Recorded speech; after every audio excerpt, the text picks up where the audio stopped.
Welcome WhatsApp tri city. आप सुन रहे हो 107.8 FM देशभक्त रेडियो, आपकी आवाज। शो शुरू हो चुका है आपका फेवरेट बॉलीवुड जंक्शन। और जैसे कि आप जानते हैं ना कि इस शो में मैं बॉलीवुड की बहुत सारी अपडेट्स आपके लिए लेके आती हूँ, लेकिन आज अकेले अपडेट्स मैं नहीं दूंगी। आज हम एक बहुत ही लंबी बातचीत करने वाले हैं। किसके साथ वो मैं बता देती हूँ। Today we have Raja Subramaniam, who is actor, director. आगे का क्या प्लान है? प्रोड्यूसर भी बन जाओगे शायद? यस मैम, शायद वो मतलब आगे आगे पता चलेगा। बहुत बढ़िया। अभी ऐसा है ना कि हम थिएटर के बारे में पहले तो बात करने वाले हैं, क्योंकि चंडीगढ़ में भी हमारे पास बहुत सारे क्लब्स हैं, लाइक टैगोर थिएटर हो गया है ना, एक दो और भी हैं। और लोग यहाँ पे बहुत ज्यादा प्रैक्टिस करते हैं थिएटर की, है ना। यहाँ पे सारे जो बहुत सारे लोग हैं बहुत ज्यादा आर्टिस्टिक हैं। तो ऐसे में आपका कैसा सब कुछ रहा यहाँ पे, और कैसे मतलब जंप किया थिएटर में, कैसे सोचा कि एक्टिंग में नाम बनाना है? जर्नी मेरी ऐसी रही थी कि जब मैं स्कूल में था सेंट जॉन्स में, वहाँ पर हमारे कल्चरल एक्टिविटीज़ में वहाँ पर मैं पार्टिसिपेट करता रहता था, जिसमें प्लेज वगैरह होते थे, डांस होती थी, एथलीट भी था मैं वहाँ पे। और उसके बाद पास आउट होने के बाद वहाँ से तो मैं जैसे ही कॉलेज में आया तो वहाँ पे मुझे क्लब के बारे में पता चला जो चल रहा था। तो एक बार हमारे गुरु हैं अमित सिनोरिया और सरवर अली जी, वो वहाँ पर आए हुए थे, वो ऑडिशंस वगैरह ले रहे थे। तो एक कहीं ना कहीं अंदर था कि मैं ना एक्टिंग ही करना चाहता हूँ, क्योंकि स्कूल में भी किया हुआ था, मतलब एकेडमिक्स में भी मैं ठीक ही था। तो जब मैं कॉलेज आया तो वहाँ पर मुझे ऐसा लगा कि मुझे एक्टिंग ही करना है। जब वो ऑडिशन ले रहे थे मैंने जाकर वहाँ पर ऑडिशन दी, उसमें मैं सेलेक्ट हुआ। वहाँ से मेरी जर्नी एक शुरू हुई, जो कि यूथ फेस्टिवल है, जो यूथ फेस्टिवल से ही मेरी जर्नी शुरू हुई थी। उन्होंने एक प्ले करवाया तो उसमें मैंने एक रोल किया, वो बहुत ही अच्छा लगा। फिर उन्होंने मुझे इनवाइट किया कि आप आओ हमारे साथ हमारे क्लब में भी जुड़ना, जहाँ पर टैगोर थिएटर में वो रिहर्सल्स वगैरह करते हैं। वहाँ पे मैं गया और उनके साथ ज्वाइन किया और वहीं से मेरी शुरुआत हुई। मतलब ये कहना गलत नहीं होगा कि आप बचपन से ड्रामेबाज? यस मैम, मैं ड्रामेबाज था बचपन से ही था। घर में भी करते रहना, कुछ ना कुछ करते रहना, घर वालों को कुछ ना कुछ करके दिखाना, यहाँ से शुरुआत हुई है मेरी। अच्छा Raja, you are doing theatre since 2013, right? Yes ma'am, yes. तो क्या क्या एक्सपीरियंसेस रहे, मतलब क्या पहले का टाइम था, अभी कुछ चेंजेस आए हैं? क्योंकि कहते हैं ना कि थिएटर में जो एक्टर है वो फाइनेंशियली स्टेबल नहीं हो सकता है अभी भी, कहीं ना कहीं जितना कमर्शियल में पैसा है उतना थिएटर में नहीं है, क्योंकि वी नो द स्ट्रगल। सो वो एक्सपीरियंस कैसा था? थिएटर का मैम ऐसा है कि उसमें है, स्ट्रगल है, बट अगर एक्टर बनना है, अपने आप को नरिश करना है, थिएटर हमें बहुत कुछ देता है। ठीक है, उसमें सैक्रिफाइसेस बहुत रहती हैं।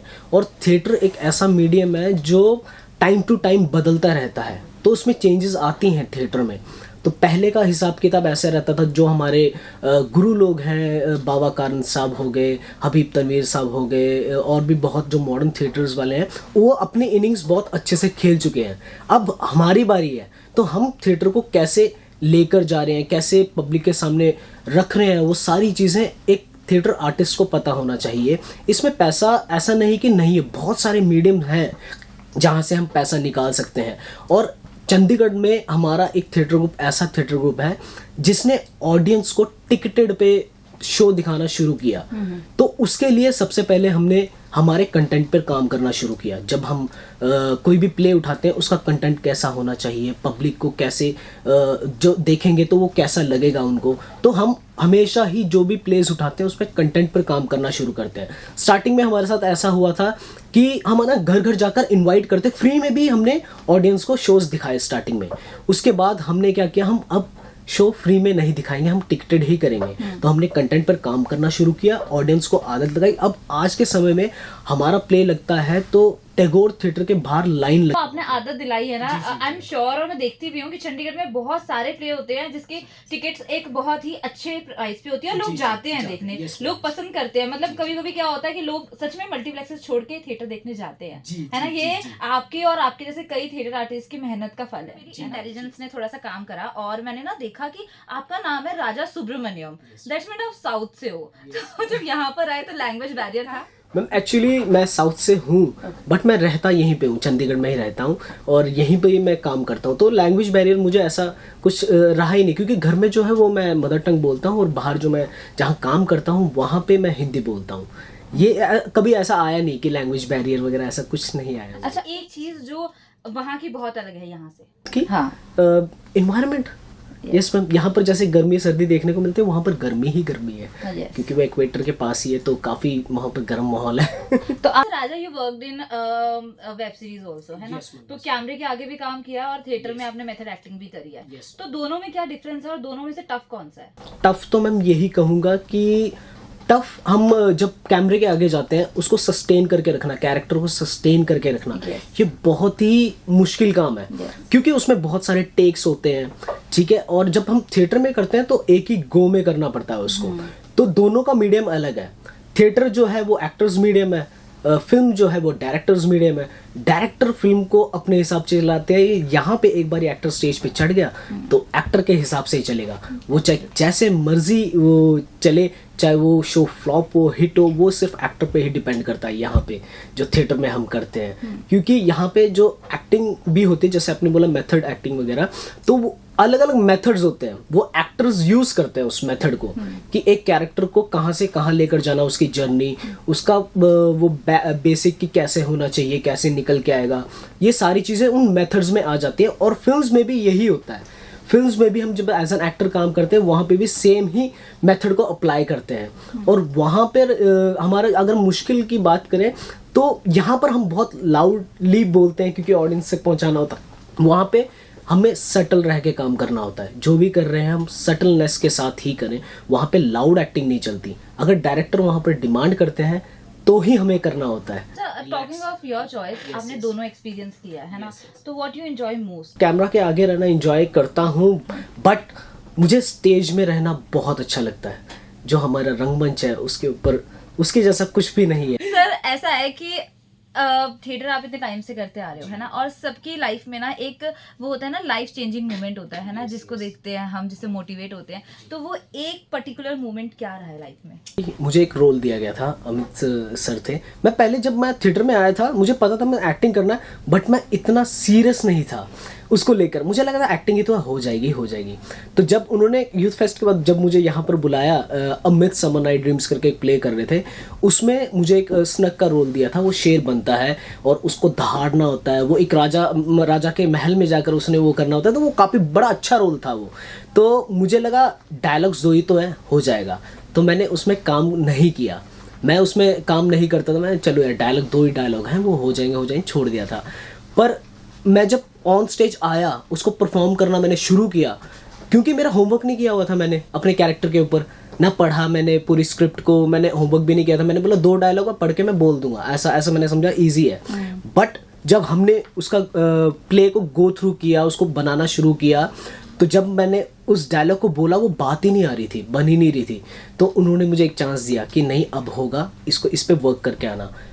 तब भी मैंने वर्क नहीं किया। मैंने बोला कि चलो ऐसे करके मेमोराइज करके बोल दूंगा, बट वो भी बात नहीं बनी। अब क्या हुआ कि उन्होंने वो रोल किसी और को दे दिया।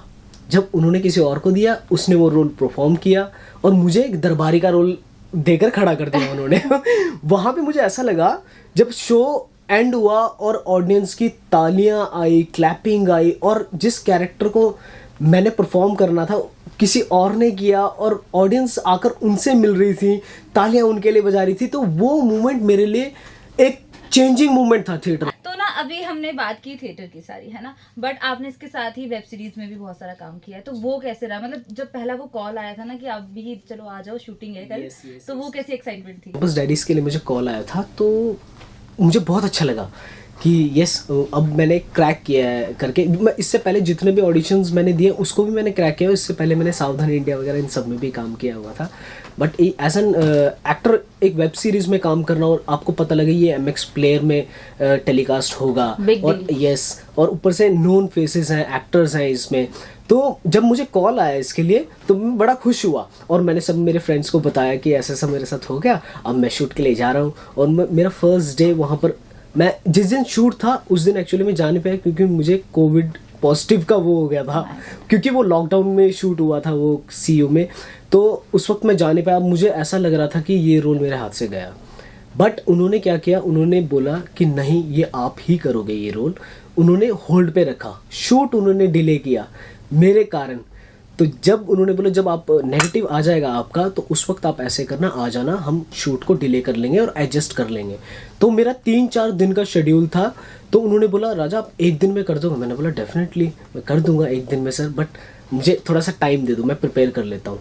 मैंने प्रिपेयर किया, वो गया और मैंने वो जितना मेरा शेड्यूल 4-5 दिन का था वो मैंने 4-5 घंटे में ही ख़त्म कर दिया था। अच्छा सच बताना, रोल मिलने से ज्यादा खुशी इस बात की हुई थी ना कि उन्होंने शूट रोका आपके लिए। यस बहुत ज़्यादा खुश हुआ था मैं कि उन्होंने डिले किया, कि उन्होंने समझा इस चीज़ को, क्योंकि जब हम शूट पर होते हैं वहाँ पर थाउजेंड्स की बात नहीं होती, वो लैक्स की बात होती है, करोड़्स की बात होती है।